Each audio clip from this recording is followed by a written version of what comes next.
Halo semuanya, selamat datang di video inspiratif kami. Hari ini kita akan ngobrol bareng salah satu sosok luar biasa nih dari Cheers Lab, sebuah startup minuman kopi yang didirikan oleh 5 mahasiswa yang tetap aktif kuliah sambil membangun bisnis kopi dari nol. Yap, bayangkan di tengah tugas ujian dan organisasi, mereka tetap bisa berkembang dan bahkan menginspirasi teman-teman seangkatannya. Yuk, langsung saja kita sapa narasumber kita hari ini, Mas Yasat. Terima kasih untuk sudah datang di kesempatan podcast ini. Ya, terima kasih banyak. Selamat malam untuk teman-teman semuanya. Selamat malam. Semoga obrolan hari ini ya menginspirasi lah ya. Tadi seperti yang di Mas Bayu bilang kan juga menginspirasi untuk kita semua. Oke Mas, di sini kita semua penasaran lah. Apa sih awal mula bisnis Cheers Lab nih? Kenapa bisnis kopi dan bagaimana proses bisnisnya dari nol? Ya, untuk Cheers Lab sendiri ya itu memang awal mulanya itu kita dari untuk teman-teman yang di UNY sendiri itu ada saya sendiri, kemudian ada 5 orang juga itu ikut program WMK, itu program Wirausaha Merdeka yang diadakan dari Kemdikbud kalau nggak salah. Nah, ya. itu. Nah, awalnya dari situ kita ikut. Nah, tapi kan untuk teman-teman sendiri kan namanya wirausaha ya, mesti kan yang menjual produk jasa gitu. Nah, kita di situ bingung mau jual apa nih gitu. Kalau makanan, minuman kayaknya ekstrim banget. Udah semuanya mesti jualan kayak gitu. Tapi kita juga kepikiran juga mau jual jasa apa? Dilihat dari latar belakangnya 5 anggota ini juga kok kayaknya nggak ada yang pernah pengalaman jual jasa kayak gitu. Nah, makanya ya udahlah kita jual minuman aja yuk, coba gitu. Kita riset dulu apa sih yang diinginkan oleh teman-teman gitu misalkan. Sekarang tuh lagi apa, musimnya apa, kayak gini. Nah, kepikiran lah ada yang nyeletuk buat jual kopi gitu. Oh, oke, kopi gitu. Nah, tapi kita lihat juga di Jogja sendiri kan tahun 2024 awal itu kan dilihat-lihat startup kopi, apalagi yang brand-brand besar itu banyak banget. Udah aktif juga kayak gitu. Nah, bisa nggak kita bersaing kayak gitu? Makanya untuk bersaing itu kita coba ambil resep baru yang mungkin belum dipakai dari tempat-tempat lainnya kayak gitu. Sejauh ini perjalanannya sih kayak gitu dari awal mulanya Cheers Lab terbentuk. Yang bikin kami kagum kakak dan tim membangun ini sambil kuliah ya? Ya, itu kan memang dari programnya kan kuliah juga, jadinya disambi juga dari bulan Januari sampai bulan Mei kemarin itu ya tetap sama-sama gitu, tetap ngerjain UAS, tetap ngerjain kuliah-kuliah kayak gitu tetap. Nah, itu gimana cara mengatur antara tugas, kuliah sama bisnis? Jadinya jadwalnya gitu penjadwalan itu Cheers Lab sendiri kan ini untuk teman-teman kalau misalkan ada cari ya itu memang di Google Map itu udah bukanya itu dari sore ke malam, tapi sekarang udah kemarin saya buat itu di jam 7 malam. Jadinya apa? Biar teman-teman itu kuliah kan bervariasi ya, jamnya ada yang dari pagi, ada yang sore, bahkan ada yang malam. Nggak mesti bareng ya? Nggak mesti bareng. Jadinya untuk teman-teman ya udahlah fleksibel, kita malam. Jadwalnya itu menyesuaikan. Teman-teman mau ambil hari apa gitu. Kan ada shiftnya kan, berlima kan itu banyak ya, nggak mungkin untuk jadi satu tempat. Dan ya kalau kuliah ya sesuaikan aja, kita tetap prioritas kita utama kuliah. Ini kan untuk sambian aja kayak. Jadi gini Mas, ini kan Cheers Lab dibangun oleh 5 orang founder. Ya.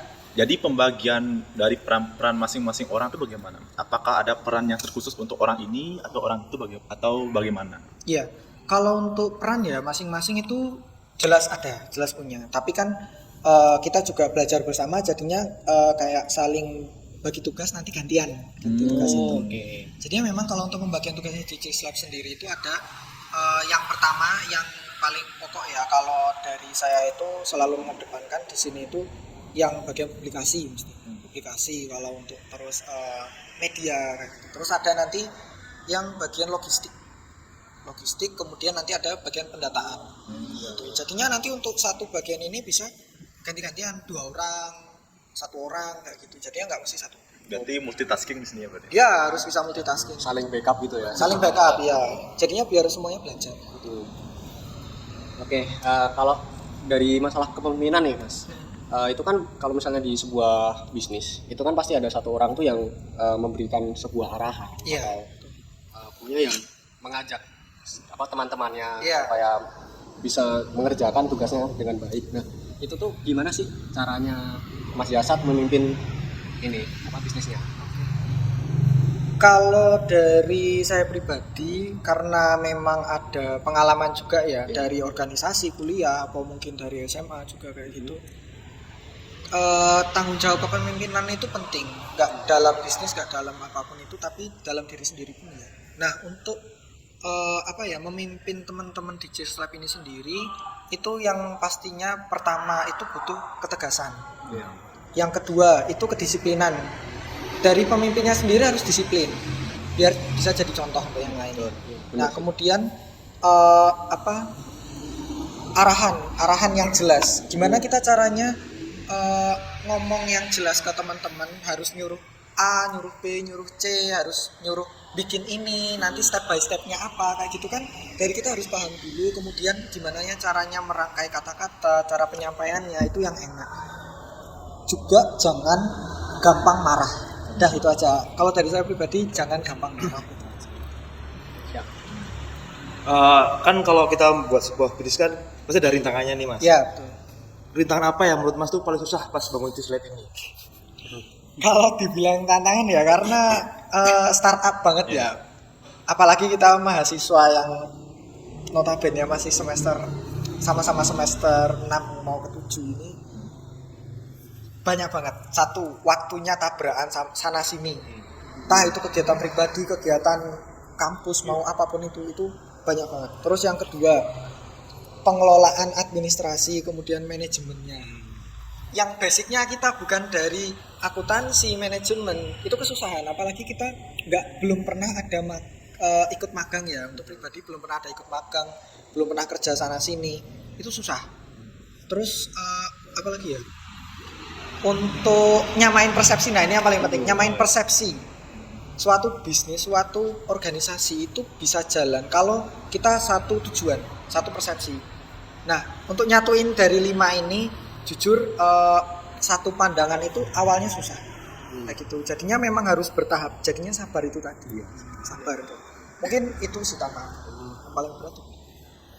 Oke, di sisi lain sih ada nggak sih Mas kayak momen wah ini ada titik balik kami nih, kayak maksudnya tuh apa yang bikin Cheers Lab ini bisa berdampak gitu? Kalau untuk titik balik pasti ada ya, walaupun bisa dibilang sedikit demi sedikit itu ada. Yang paling berkesan itu adalah titik baliknya di mana kami itu berhasil buat orang itu balik mencoba produk kami. Di situ. Kalau untuk pembisnis mungkin bisa saya katakan di situ. Orang balik nyoba produk kita 2-3 kali, 4 kali dan seterusnya. Itu di situ untuk titik balik. Sebagai mahasiswa ya Mas ya, banyak teman-teman yang takut mulai usaha karena belum siap ya. Ya, Apa pesan kakak buat mereka? untuk teman-teman yang sebagai mahasiswa ya namanya, maupun siswa yang mungkin dari kecilnya emang mau berusaha, jangan takut mencoba. Pokoknya jangan takut mencoba. Mending ngerasain gagal daripada enggak sama sekali. Gitu. Gagal itu enggak apa-apa karena di situ kita bisa belajar, sama-sama belajar, semuanya belajar. Kita nyoba dulu, oh mungkin gagal, oh mungkin rugi. Tapi kedepannya kan dari kegagalan itu kita bisa ngelihat, oh berarti besok jangan kayak gini lagi deh. Coba kita belajar cari yang mana. Itu sih. Sebuah perjalanan yang menarik sih Kak. Apalagi dari seorang mahasiswa, kesibukannya. Ya. Habis itu bisa membangun bisnis walaupun masih awal tapi sudah berani mencoba. Iya. Nah, dari kakak sendiri nih, bisa nggak sih gambarin Cheers Lab tuh dari satu kata aja untuk menggambarkan semangat Cheers Lab dari awal sampai akhir gini? Apa kira-kira Kak? Kalau satu kata ya, kebersamaan sih. Kebersamaan. Dari 5 anggota ini, gimana caranya kita bisa rukun bersama satu sama lain dulu, jaga satu sama lain ini. Gitu. Baru nanti ke yang lain-lain. Bisa sih. Oke, jadi karena keterbatasan waktu kita yang dibatasin, Terima kasih buat Mas Jasad sudah meluangkan waktunya. Sama-sama. Terima kasih Terima kasih, banyak ya Mas udah Jasad. mau diajak bincang ngobrol sana sini. Iya. Semoga nantinya bermanfaat lah untuk kita semua. Amin. Amin. Dan buat teman-teman semoga terinspirasi juga untuk tetap produktif dan kreatif meski di tengah kesibukan kuliah. Betul. Sampai jumpa di cerita berikutnya.